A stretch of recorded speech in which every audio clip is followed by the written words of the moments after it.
Leading with significance is about putting others first, serving others, and choosing to elevate others rather than chasing success for oneself. These are the words of guest today, Joey Havens. And what he's getting at here is basically his leadership philosophy that prioritizes service, care for employees, and creating a purpose-driven organization. It's a call for you, the leader, to focus on making a real difference in the lives of the people you lead rather than solely concentrating on your personal accomplishments or the bottom line. And this is what we're getting at today, ladies and gentlemen. We're going after culture, organizational culture, and why it's so important. And most importantly, I should say, how you can develop a culture for success, growth, and trust. These are all different types of things we discuss on today's episode, along with we talk about how creating trust for new employees is so important, how to define and create a compelling vision along with core values, why trust building, feedback, and culture determine your results as an organization. We talk about the exponential growth, the ever-changing world, and how you need to keep up with it, and why a flexible trust and bias towards action vision is so crucial. And then finally, we also get into psychological safety and why that needs trust, care, and alignment, amongst many other great topics. You are in for a treat today. Joey is a renowned speaker, author, and essentially, he lives in this area for decades. This is what he does. So, no doubt you're going to get a ton out of it. With further ado, ladies and gentlemen, if you're ready for this, let's sit back, relax, and enjoy my conversation with Joey Havens.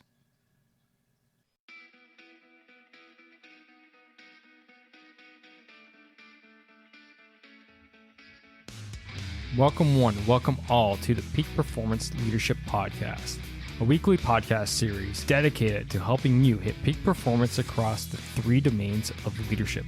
Those being leading yourself, leading your team, and leading your organization. This podcast couples my 20 years of military experience as a senior Canadian Army officer with world-class guests to bring you the most complete podcast of leadership going. And for more, feel free to check out our website at movingforwardleadership.com. And with that, let's get to the show.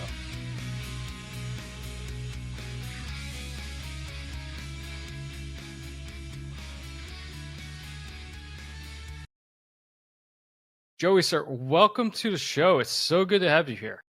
Oh, thank you, Scott. It's wonderful to be with you, and I really appreciate the opportunity. So you wrote the book Leading with Significance, and I would like to know, what does leading with significance mean for you in a summary? Because obviously the book means it all, but rather, if you were to kind of summarize it, what does leading with significance mean? That's an interesting question, because if you told me that was going to be the title of the book, I never, ever would have guessed that was going to be the title. But when I finished, it was very evident that leading with significance is what generating great workplace culture is all about. And what leading with significance means is that leaders are putting others first. They are serving others. Leading with significance is all about the two choices that we have in life.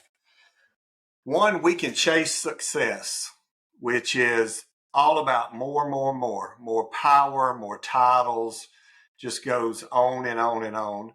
Or we can choose significance and leading with significance, where it is about elevating others around us. And that always leads to more satisfaction, more joy. And the great news about leading with significance is when you do that, you are always very successful.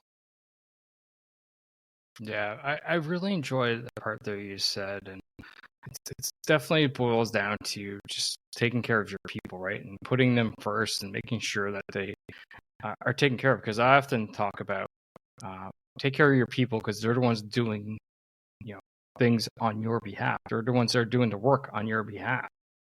So we need to take care of them and essentially take care of ourselves, per se. So now you go down the culture route. So what do we see in culture these days? Because actually, to preface that question, so I run a mastermind community called the Leader Growth Mastermind, and each month we hit a one of my 3 domains of leadership. So I talk about leadership in 3 domains: leading yourself, i.e., the leader, the individual themselves; leading your team, i.e., the individuals, i.e., Joes, Joeys, and Scotts, and Janes, and Susies, etc. And then I wrap it up with leading your organization, which is the institution aspect of leadership. The company, the organization itself. And each month we focus in on one of those domains within our mastermind. And literally starting, well, not tomorrow, but next week, we're going to start focusing on leading organization. And then within there, we're going to talk about culture. So this is a great time for this conversation. So my question is, like, what are we seeing in organizational cultures these days? Because I'm doing a lot of reading, and I'm reading about, how cultures, organizations are having like all kinds of like video game systems set up. They're having free meals. They're having gyms or whatever, depending. But it's not necessarily deep enough. So I'd like to hear your standpoint there. Yeah, I think if you look at any of the research, and I won't quote specific surveys right now, but overall, it shows that people are very disengaged and disconnected at work, even with all the freebies and I call them band-aids and free things. What people are really searching for is a purpose-driven organization that they know cares about them and that they are building something bigger than themselves, that there's a compelling vision there. And of course, there's different building blocks to all of that. But, what's going on in the workplace today, there's still millions and millions of people quitting work every month. I think in December 2023, in the U.S., over 3.5 million people quit their job and looking for other jobs. And they're not finding answers in those new workplaces either, because they're finding more of what they left before, which is just a workplace where it's not about people first. It's about profits first. It's about here's the goal for the month. And you made a great statement, an observation a while ago when you were talking about people and putting people first. People never care until they know you care. And that's one of the secrets to growing a great culture, is that you've got to care first. Leaders have to trust first. Yeah, I agree with that last statement, especially. I always say, like, trust is the cornerstone of leadership, and you have to immediately give it in order to receive it, right? You have to trust your team instantly. You can't just, I've always hated that mentality of, oh, it's hard and you have to earn my trust, you have to earn it. That type of mentality. Like, well, what does that say to the individual on the other end? It says to them that you don't trust them. Obviously, they won't ever meet up to your expectations as a leader, and therefore you're not necessarily that welcome per se in the organization, and you have to feed your way through. Like, who wants to go through that crap? They want to be in an organization that what brings them in, says, yeah, we trust you because, hell, we hired you, therefore we should trust you. That's my immediate counter argument. It's like, if you don't trust someone, well, you hired them. So if you don't trust them, why did you hire them in the first place? Now, my question back to you on all of this is, you mentioned the money, right, and profits and all this stuff. And the common argument that we hear is, well, isn't the paycheck reward enough? So I'm interested to hear what your thoughts are there on that topic per se. Well, it goes beyond my thoughts. There's credible, very recent surveys around that. Also, do you know about 80% of the people would actually take a pay cut to have an opportunity in an organization where they had a strong sense of belonging, where they had aligned leadership, and where they had a purpose, that they felt like there was meaning to their job, that they were also working in an environment where they have the opportunity to reach their full potential. And so when you look at it, if you think about all the people that are thinking about, I wish I was working somewhere else. And of course, the number one thing employers are worried about is a talent shortage, and they're worried about retaining the talent they got. But people would actually work for less if they had a magnetic culture where they really felt like they belonged. Yeah, absolutely. I follow a company that interests me greatly. So by day, this is my side hustle, hence why we record in the evening time here. So by day, I'm a senior Canadian Army officer, and coming up on almost 25 years of service now, and that's our we can start taking our pension, retire with our pension, all this stuff. I'm like, well, I have no immediate ambitions to retire at 25, but the option will be there then. And I follow this company that's localish to me, and so much great work that they do, like so many donations.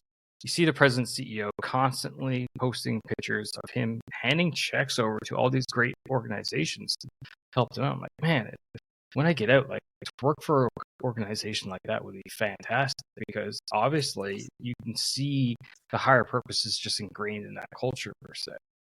It does also help that they had a management retreat in Mexico not too long ago. But all that purpose driven things is really what brings me to them. It's like, wow, that's awesome. So how does a company start going about driving towards that type of mentality of, like, okay, our culture needs to have this purpose. We need to show our people that it's more than just profits here, but we actually care about what we do. We care about the world around us. We care about their people, and so on. How do they, start turning that ship around if they've been profits first, profits always type of organization? Yeah, and that's one of the things in my book and in our organization. We were always client first, and hit these growth targets. And until we put people first, we were not able to really accomplish exponential growth and have profitability and talent start to, I call it magnetic energy, talent actually attracted to your organization. But let's get to your question, which there's three or four really baseline fundamental things. There's, everybody's journey is going to be unique, but there's some things that you got to do. So let's talk about and you do them in different ways, and you might be in a different spot on your journey. But number one is getting away from the mindset of good culture. All culture has some bad pieces to it. And what I found after interviewing thousands of leaders and some of the keynote presentations and other things that I've done is that we think about it like being a good parent. Nobody wants to be a bad parent. If you ask, are you a good parent? Well, yeah, I'm a good parent. It's the same thing with culture as part of your identity. But actually, every parent, you scar your kids in one way or another.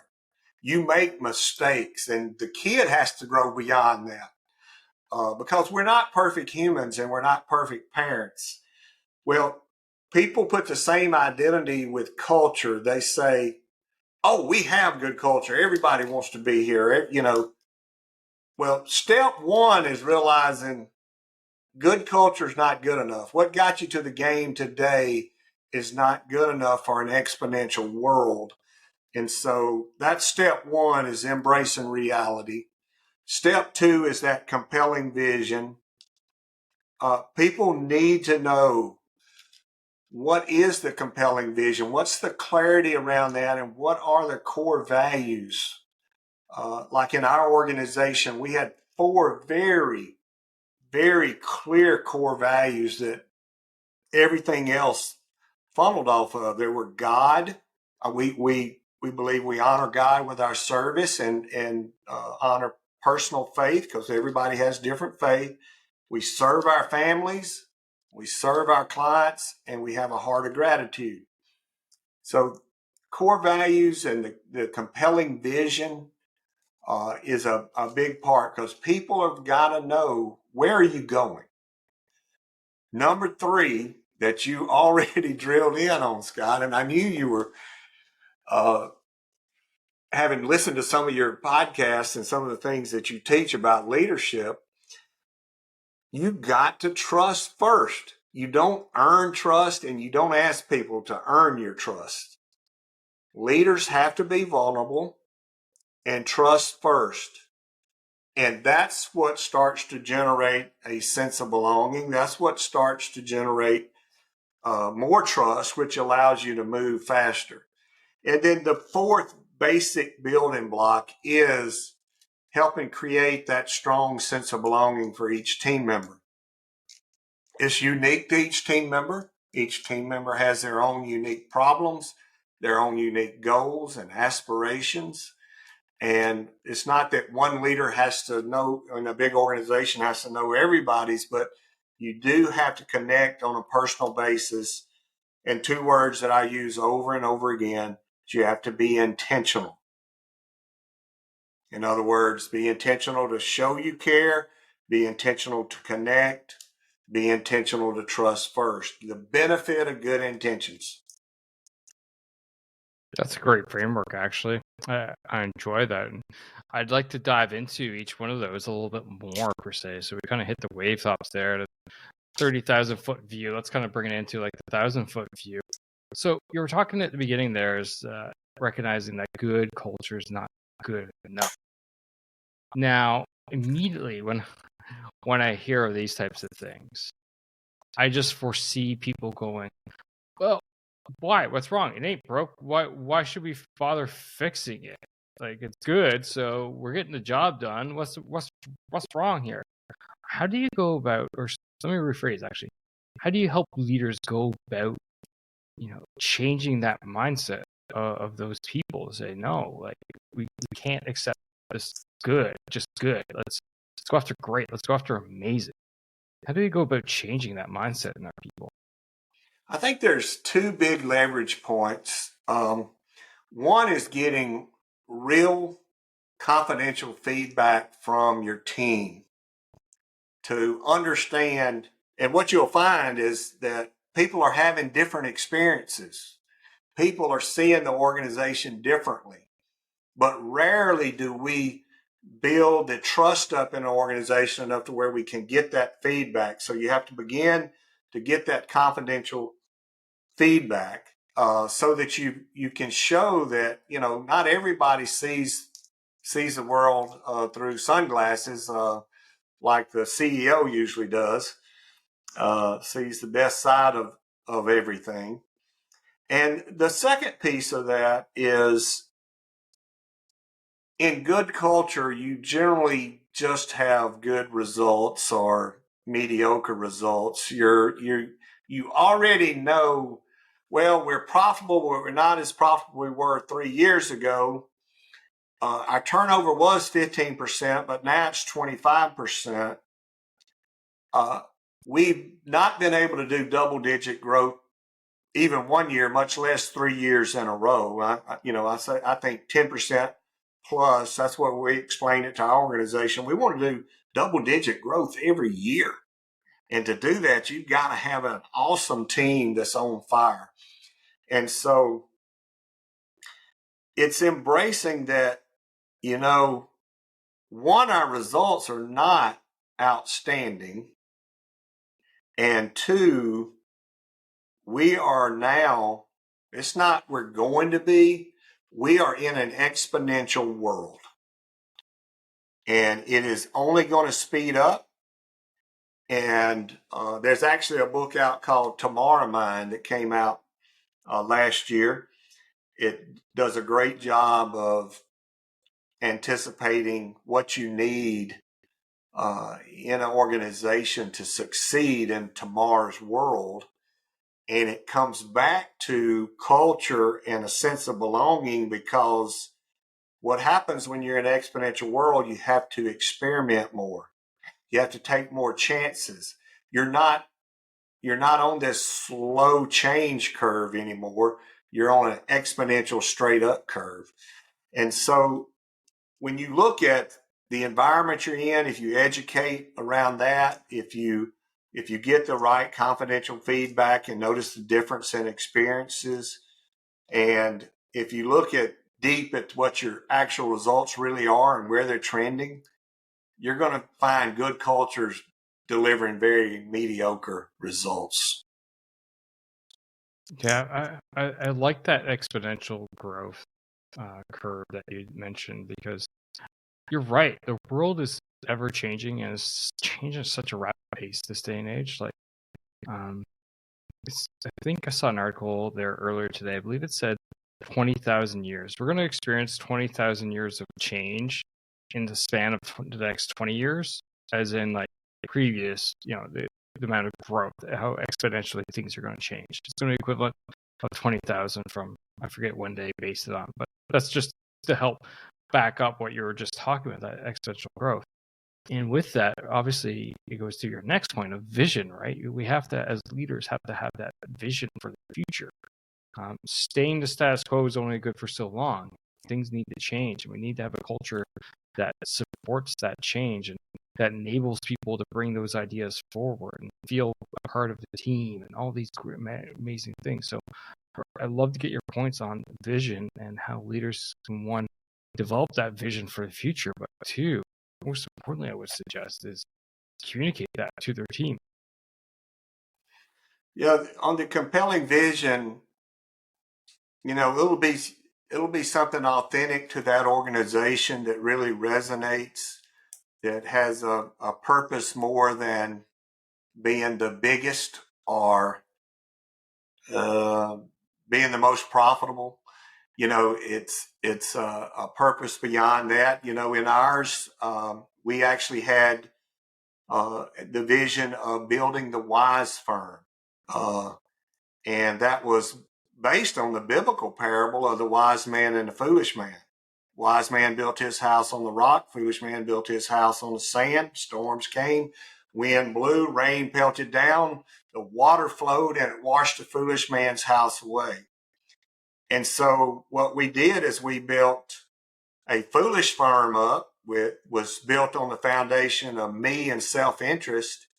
And we compared it to the wise firm. It had the building block of we and service and empowered people and positive energy. And the foolish firm had politics and rigid structure.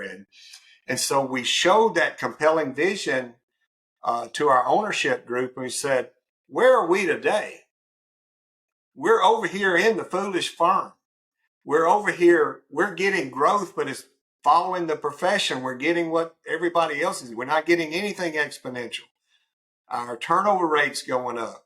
We've got low trust in our partner group. We got low trust in the firm.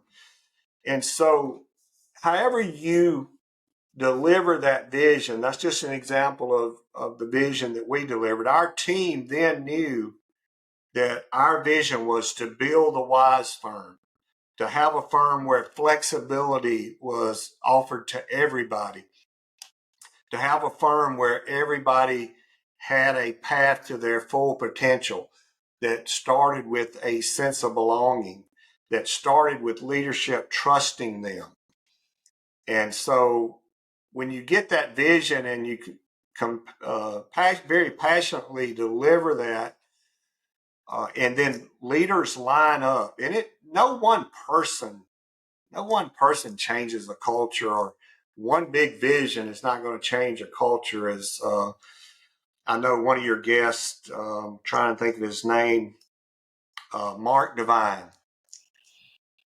he said, you have to have a bias toward action.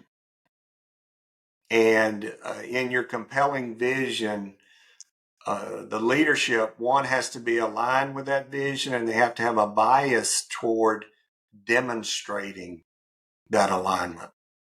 There's a story that goes along with that about the fishbowl. And so if we have time, I'll tell you about leadership fishbowl. Yeah, that's awesome. And yeah, Mark was a great guest. Absolutely. Actually, repeat guest. But I liked what you talked about there in that you said something so true, and that was no one person changes the culture of an organization. I would offer no one person changes for the better. One person can change it for the worse. Oh, so, great point. That is, Scott, that is awesome. Sorry, because I lived it. I 100% lived it. I was at a unit, and the culture was great. Organization was moving forward in a positive way. Everything was going good, and military terms, we change over every 2 years, right? People change jobs every 2 years, so a new person in charge of the unit shows up, and it was like a Mach 5 nosedive. Like, you want to talk about everything going wrong? Like, and it was literally one person. I'm sorry, it was one person changed that organization and drilled it right through the ground. So yes, you're 100% right. No one person will change it for the good, but one person can definitely change it for the bad, per se. Yeah, one toxic leader can kill you. And that's something else I talk about culture, is that culture will never hit your aspirations. It always settles in at the level of behaviors that you tolerate. Just think about that. Yeah, absolutely. 100%. Like, as I coach, I was coaching, and someone was saying, "Oh, we keep having this issue with one of my people." Okay, well, have you addressed it with them? They're like, "No." I'm like, well, to say nothing is to condone the activity.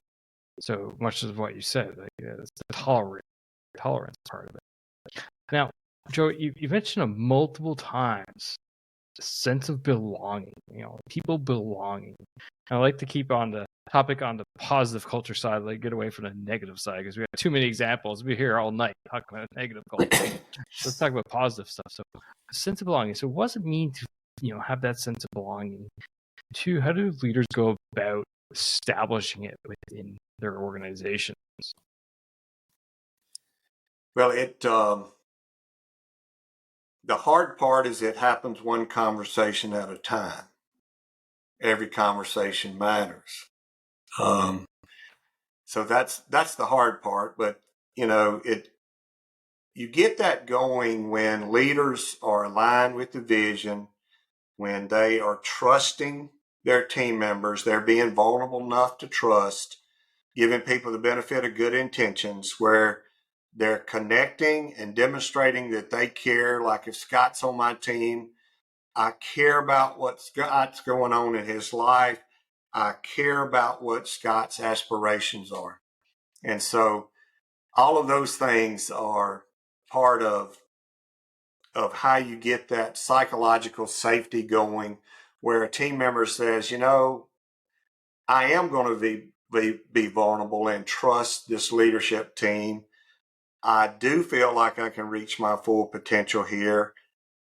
I feel safe enough that I can take risks. You can never reach your full potential if you never take any risk, right? You have to take risk to reach your full potential. And so that is why a sense of belonging is so important. And once somebody has a strong sense of belonging, they help each other. They help somebody else establish that same psychological safety.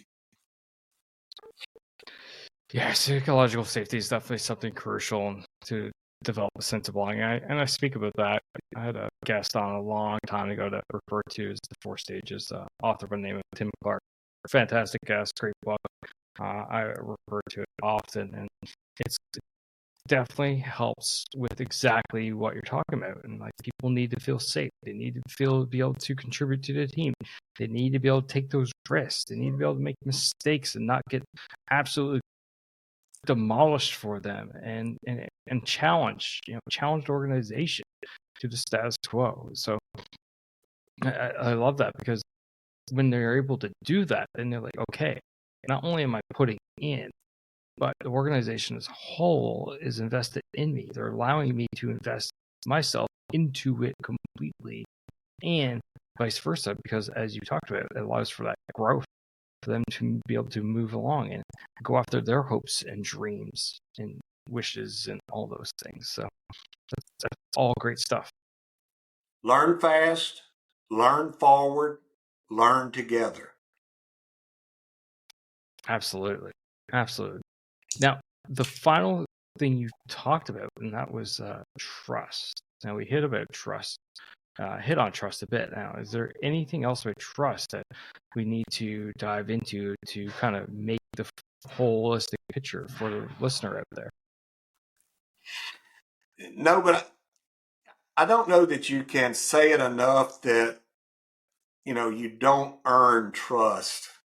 I mean, you can be trustworthy, but if I'm going to trust Scott, regardless of how good or bad pattern you have, I'm always have to take personal risk to trust you. It's always my decision. And I'm more likely to do that if my leader has demonstrated trust in me over and over again. Last night I watched just a thrilling college basketball game, and they interviewed the point guard who had an amazing game that night, and he hit two huge shots in the last 50 seconds. And as they were interviewing, they said, "How do you have the confidence to take that shot?" And you know what he said, Scott? They trusted me with the ball, or something to that effect. The coach told me he believed in me. The coach told me that he believed in me, and my teammates believe in me. And even if I had missed that shot, my teammates would have been there to pick me up. But it was all around. The coach has drilled into them, hey, I believe in you. I trust you to execute our game plan. That's a great story to start wrapping this interview up with, Joey. That's a nice way to put a bow in it. Before we do wrap up things here, I got a couple last questions for you. The first being a question I asked all the guests here at the Moving Peak Performance Leadership Podcast. And that is, according to you, Joey Havens, what makes a great leader? What makes a great leader? A great leader is someone who understands it's not about them. It's about his people, her people, and caring and serving them. Many times when you get into leadership, you've been collecting stars or badges. And what I teach people in leadership classes is that when you become a leader and you move up in leadership, your job goes from collecting badges and stars to giving them out. And the more you give out, the more people you elevate. That's what makes you a great leader. And final question of the show. Where can people find you, follow you, be part of your journey? Shameless plug. Have at it. Probably the easiest place of all is joeyhavens.com. That's my website. And you can email me at joey@joeyhavens.com. And I'm out there on LinkedIn, Twitter, Instagram, Facebook. So joeyhavens.com is the best place to start. Perfect. And for you, listener, it's easy as always. Just go to the show notes. The link is there in the show notes. And all the links for Joey will be in there. So again, Joey, thank you for taking time out of your busy schedule, sir. Appreciate you. Appreciate your time. And appreciate this conversation. This has been fantastic and obviously super important for the listener out there today. Well, thank you, Scott. It's been a pleasure, and I really appreciate your leadership in sharing with people what it takes to be a great leader. So thank you for that. Appreciate it. And that's a wrap for this episode, ladies and gentlemen. Thank you for listening. Thank you for supporting the Peak Performance Leadership Podcast. But you know what you could do to truly support the podcast? And no, that's not leaving a rating and review. It's simply helping a friend.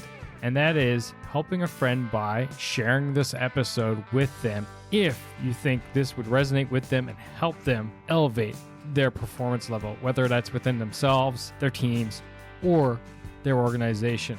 So do that, help me, help a friend, win-win all around. And hey, you look like a great friend at the same time. So just hit that little share button on your app, and then feel free to fire this episode to anyone that you feel would benefit from it. Finally, there's always more. There's always more lessons around being the highest performing leader that you can possibly be, whether that's for yourself, your team, or your organization. So why don't you subscribe? Subscribe to the show via movingforwardleadership.com/subscribe. And until next time, lead, don't boss, and thanks for coming out. Take care now.